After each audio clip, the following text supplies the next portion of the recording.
இந்த நிமிடம் நீங்க இருக்கிற அறைய சுற்றி ஒரு முறை பாருங்க. உங்க கண்ணுல படுற ஒவ்வொரு பொருளும் உங்க எனர்ஜியையும் டைமையும் கொஞ்சம் கொஞ்சமா உறிஞ்சிக்கிட்டு இருக்கிற ஒரு கண்ணுக்கு தெரியாத நூலால உங்களோட பிணைக்கப்பட்டிருக்கு அப்படின்னு சொன்னா உங்களால நம்ப முடியுதா? கேக்குறதுக்கே கொஞ்சம் பயமா தான் இருக்கு. ஆனா அதுதான் நிஜம். ஆமா. பொதுவா நம்ம என்ன நினைப்போம்னா, வாழ்க்கையில முன்னேறணும்னா புது ஸ்கில்ஸ், புது ரிலேஷன்ஷிப், புது பொருட்கள்னு எதையாவது சேர்த்துக்கிட்டே இருக்கணும்னு தான் நினைப்போம். ஆனா இன்னைக்கு நாம பண்ண போற இந்த ஆழமான அலசல் இதுக்கு முற்றிலும் நேர்மாறானது. கரெக்ட்.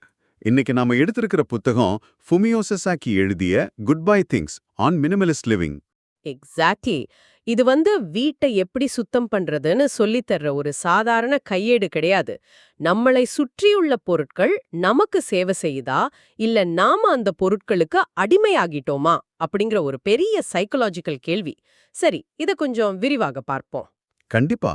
அதாவது மினிமலிசம் அப்படின்ற வார்த்தையை கேட்ட உடனேயே பலருக்கும் ஒருவித தற்காப்பு உணர்வு வந்துரும். ஆமா. ஐயோ, நமக்கு பிடிச்சதெல்லாம் தூக்கி போடணுமான்னு ஒரு பயம் வந்துரும்ல. அதேதான். ஒரு முனிவர் மாதிரி வெறும் சுவரை பார்த்துக்கிட்டு வாழணுமான்னு யோசிப்பாங்க. ஆனா சசாக்கி முன்வைக்கிற தத்துவம் ரொம்ப ஆழமானது. மினிமலிசம் அப்படிங்கிறது ஒரு எண்ட் கோல் கிடையாது. அது உங்க வாழ்க்கையோட புது சாப்டரை எழுதுறதுக்கான ஒரு முன்னுரி, அதாவது ஒரு ப்ராலாக் மட்டும்தான். ஓஹோ, ஒரு ஆரம்ப புள்ளிங்கிறீங்க. ஆமா. உங்களை சுற்றியுள்ள தேவையற்ற சுமைகளையும் அந்த கவனச் சிதறல்களையும் நீக்கும்போதுதான் நீங்க நிஜமாவே யாரு, உங்க உண்மையான தேடல் என்ன அப்படிங்கிறதுக்கான ஒரு காலி இடம் அங்கே உருவாகுது. ரொம்ப அழகா சொன்னீங்க. ஆனா இங்க ஒரு விஷயம். சசாக்கி எப்போதுமே இப்படி ஒரு தெளிவான மனநிலையில இருந்தவரான்னு கேட்டா கண்டிப்பா இல்ல. அவர் ஆரம்பத்துல ஒரு மேக்சிமலிஸ்டாக இருந்தார். மேக்சிமலிஸ்ட்னா பொருட்களை வெறித்தனமா சேர்த்து வைக்கிறவர், கரெக்டா? எக்ஸாக்ட்லி. அவர் தன் பழைய வாழ்க்கைய பத்தி சொல்றத படிச்சா யாரோ ஒருத்தர் தன் வாழ்க்கைய அப்படியே பாஸ் பட்டன் அமுக்கி முடக்கி வச்சிருக்கிற மாதிரி தோணுது. அறையெங்கும் சிதறி கிடக்கிற துணிகள், ஒருபோதும் படிக்காத புத்தகங்களோட மலைகள். பிளாஸ்டிக் கவர் கூட பிரிக்காத சிடி, டிவிடிகள், அப்புறம் அந்த பழைய கேமராக்கள்.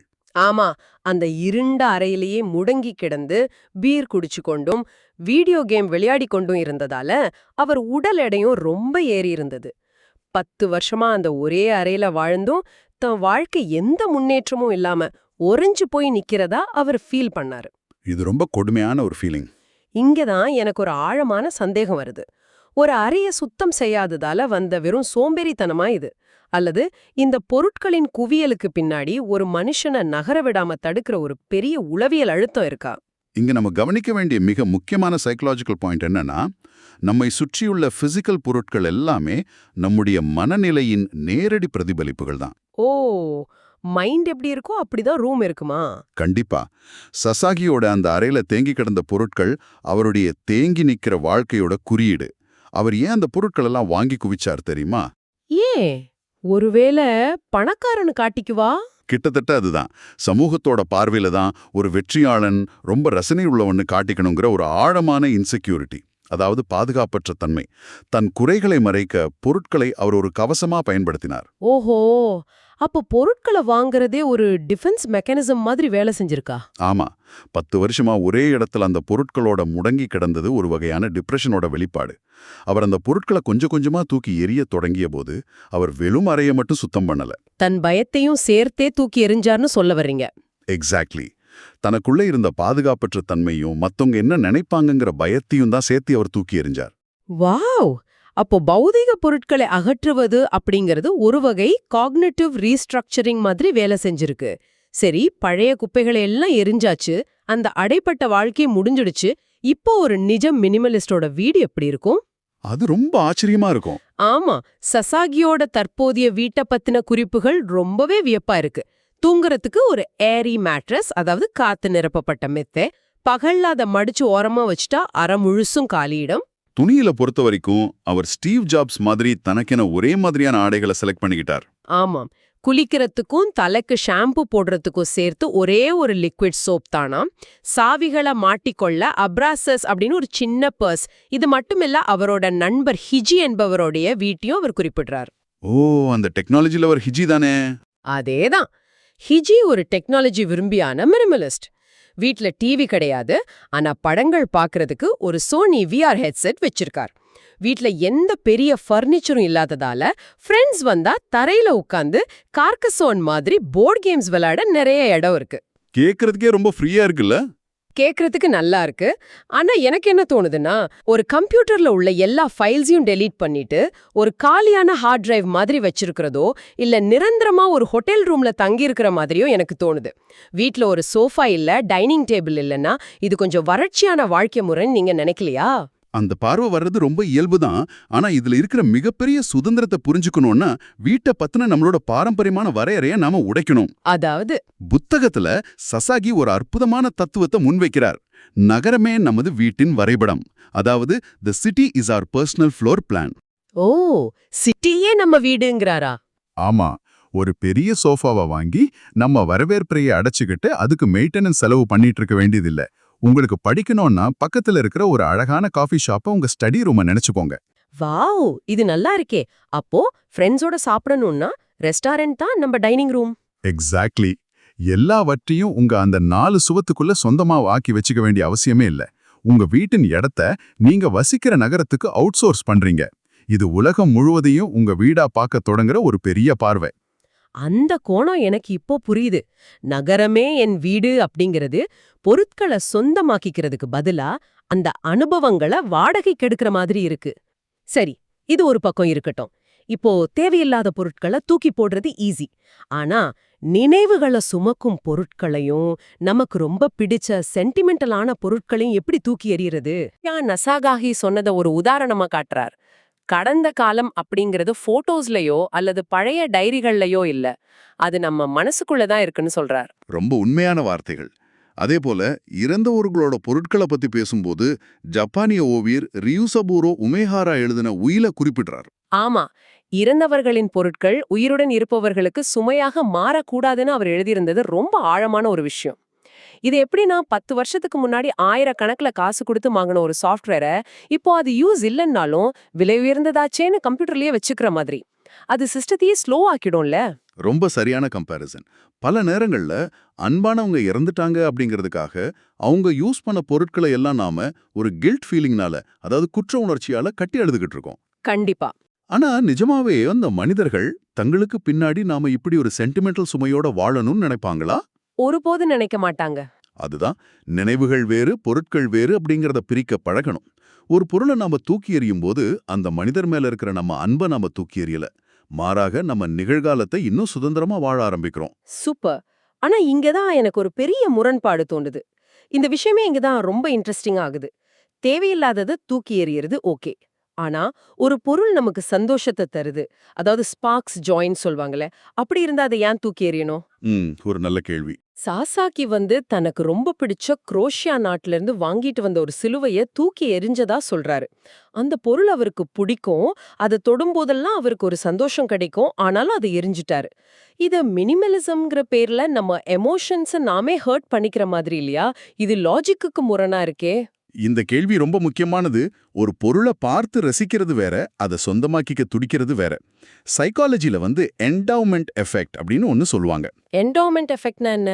அதாவது ஒரு பொருளை நம்ம சொந்தமாக்கிக்கிட்ட உடனே அது மேல இருக்கிற நம்ம மனப்பான்மை மொத்தமா மாறிடும். அந்த குரோஷிய சிலுவையை சசாக்கி கடையில பாக்குறப்போ அது வெறும் ஒரு அழகு பொருள். ஆனா அதை வாங்கி வீட்டுக்கு வந்த உடனே அதை தொடைக்கணும், உடையாம பாதுகாக்கணும்னு ஒரு டென்ஷன் வந்துரும்.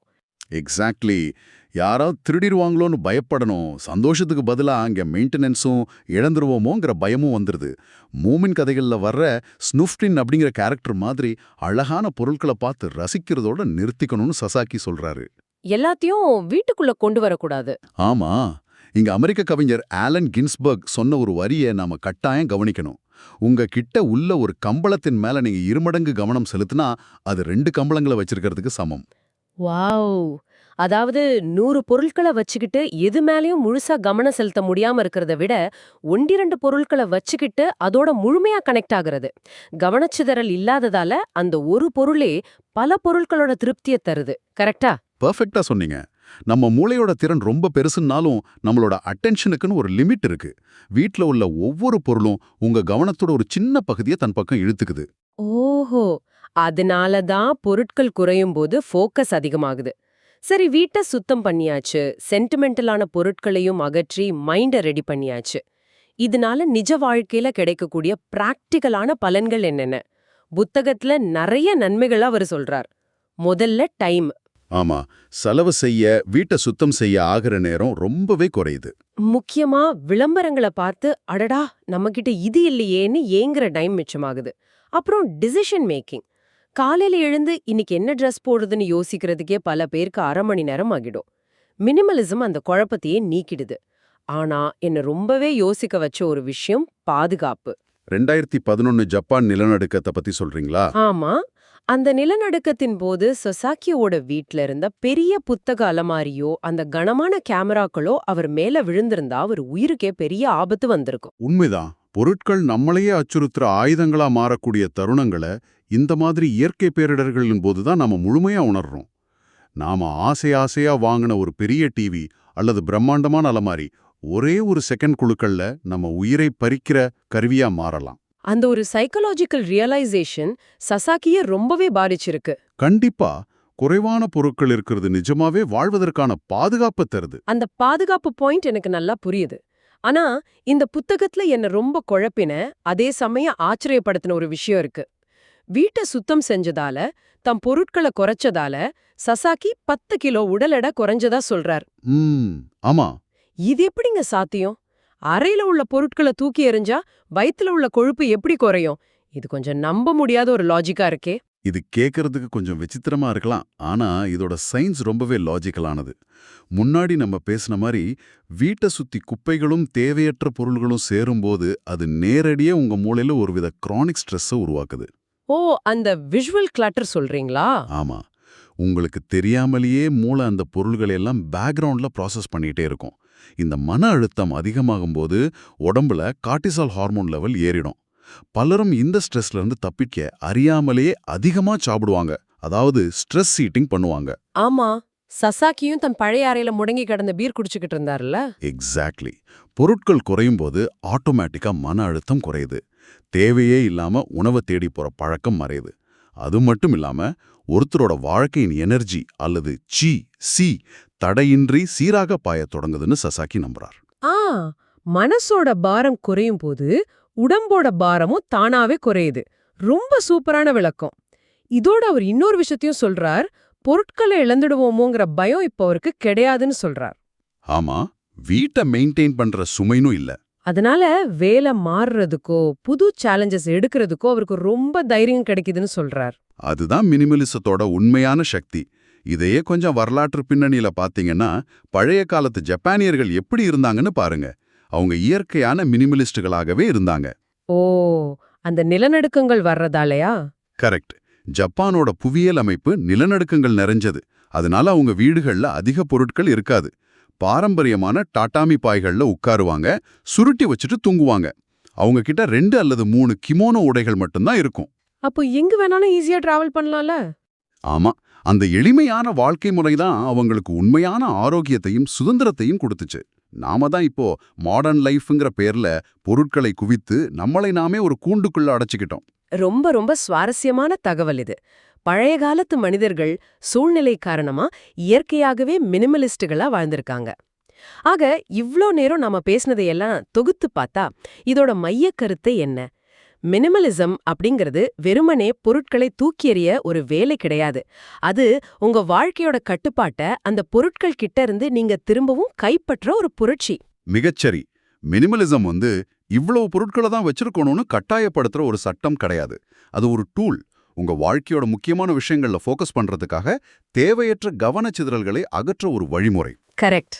புத்தகத்தோட 15வது குறிப்புல சசாகி ரொம்ப தெளிவா சொல்றார். Minimalism is a method and a beginning. இது ஒரு தொடக்க புள்ளி மட்டும்தான். இதை வச்சுக்கிட்டு உங்க வாழ்க்கையை நீங்க எப்படிப்பட்ட ஒரு கலைப்படைப்பா மாத்த போறீங்க அப்படிங்கிறது உங்க கைகள்ல தான் இருக்கு. ரொம்ப அருமையா சொன்னீங்க.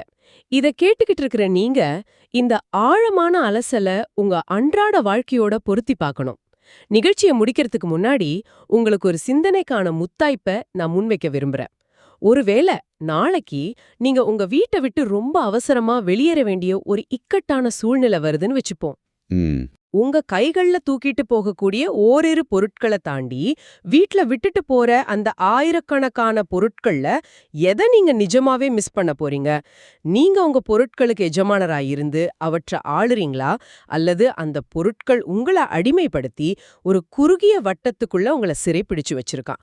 கொஞ்சம் சிந்தித்து பாருங்க. ரொம்ப ஆழமான ஒரு கேள்வி இது. ஆமா. இவ்ளோ நேரம் கேட்டதுக்கு ரொம்ப நன்றி. இந்த Tamil voice reads channel monetisation இல்லாம தான் நடக்குது. இந்த ஆடியோ புத்தகம் உங்களுக்கு பயன் தருது என்று நினைத்தால் இந்த முயற்சி தொடர்ந்து போக உங்க ஆதரவு மிகவும் உதவும். என்னுடைய இந்த முயற்சிக்கு நன்கொடை அளிக்க விருப்பம் இருந்தால் டிஸ்கிரிப்ஷன்ல கொடுக்கப்பட்டுள்ள UPI ID மூலம் வழங்கலாம். உங்களால் முடிந்த அளவு போதும். சிறிய ஆதரவும் பெரிய உதவிதான். இந்த வீடியோ உங்களுக்கு பயனுள்ளதாக இருந்தால் சப்ஸ்கிரைப் பண்ணுங்க, மற்றவர்களுக்கும் பகிர்ந்து கொள்ளுங்கள். இந்த கருத்துக்கள் அவர்களுக்கும் தேவையாக இருக்கலாம். லைக் பண்ணுங்க, உங்க கருத்துக்களை கமெண்ட்ல பகிருங்க. மனப்பூர்வமான நன்றி. மீண்டும் ஒரு ஆழமான அலசலில் சந்திப்போம்.